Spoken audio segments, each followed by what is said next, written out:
ಏನಿದು ಕೇಸು ಅರ್ಥವೇ ಆಗ್ತಿಲ್ವೇ. Day 107 of CCJ. ಇವತ್ ಮಾರ್ನಿಂಗ್ ಆಸ್ ಯೂಶುವಲ್ ಕಾಫಿ ಕುಡಿದು ಜಿಮ್ಮಿಗೆ ಬಂದ್ವಿ. ವೀಕ್ ಪೂರ್ತಿಯಾಗಿ ಕರೆಕ್ಟ್ ಆಗಿ ಎಕ್ಸರ್ಸೈಸ್ ಮಾಡಕ್ಕಾಗುತ್ತೆ, ಕರೆಕ್ಟ್ ಆಗಿ ಡಯಟ್ ಮೇಂಟೈನ್ ಮಾಡಕ್ಕಾಗುತ್ತೆ, ಎಲ್ಲ ಕರೆಕ್ಟ್ ಆಗಿ ಹೋಗ್ತಿರತ್ಕು. ಈ ಶನಿವಾರ ಬಂದ್ರೆ ಯಾಕೋ ಸ್ವಲ್ಪ ಮಿಸ್ ಹೊಡಿಯುತ್ತೆ. ಮಿಸ್ ಹೊಡೆದ್ರೆ ನಾವೇನ್ ನಮ್ ಡಯಟ್ ಏನು ಚೇಂಜ್ ಮಾಡಲ್ಲ, ಬಟ್ ಯಾಕೋ ಒಂಥರ ಇವತ್ತೊಂದಿನ ಅಲ್ಲ, ಇವತ್ ನಡೀತೈತೆ ಬಿಡು ಚೀಟ್ ಮಾಡೋಣ, ಇವತ್ತೊಂದಿನ ಅಲ್ಲ ಡಯಟ್ ಇಲ್ಲ ಅಂದ್ರೆ ನಡೀತೈತೆ ಬಿಡು, ಹಿಂಗ್ ಅನ್ಸಕ್ ಸ್ಟಾರ್ಟ್ ಆಗತ್ತೆ ಗುರು.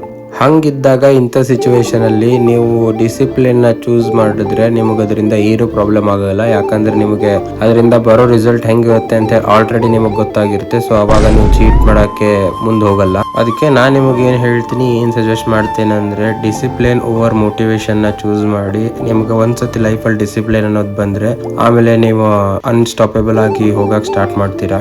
ಅಂಡ್ ನಂದು ಇವತ್ತು ಮಧ್ಯಾಹ್ನ ಆಫೀಸ್ ವರ್ಕ್ ಎಲ್ಲ ಮುಗಿಸ್ಕೊಂಡು ಸ್ವಲ್ಪ ಫೋರಮ್ಸ್ ನ ಫ್ಲೆಕ್ಸ್ ಮಾಡಿ ಲಂಚಿಗೆ ಹೋಗಕ್ಕಂತ ಹೋಗ್ತಿದ್ವಿ. ನಮ್ಮ ಫ್ರೆಂಡ್ಸ್ ಇದ್ರು, ಒಂದು ಚಿಪ್ಸ್ ತಗೊಂಡ್ ಬಂದ್ರು. ಈ ಚಿಪ್ಸ್ ಯಾವ್ದಂತ ಹೇಳಿ ಗೊತ್ತಿದ್ರೆ ನಿಮಗೆ ಕಮೆಂಟ್ ಮಾಡಿ. ನಾನು ಯೂಶಲಿ ಇದನ್ನ ತಿನ್ನೋದೇ ಇಲ್ಲ, ತಿನ್ನೋದು ಭಾಳ ಅಂದ್ರೆ ಭಾಳ ಕಡಿಮೆ, ಭಾಳ ರೇರ್. ಬಟ್ ಇದು ಚಿಪ್ಸ್ ಎಲ್ಲ ಸ್ವಲ್ಪ ಟೇಸ್ಟಿ ಆಗಿತ್ತು ಅಂತೇಳಿ ಒಂದ್ ಪೀಸ್ ಟೇಸ್ಟ್ ಮಾಡಿದೆ ಅಷ್ಟೇ.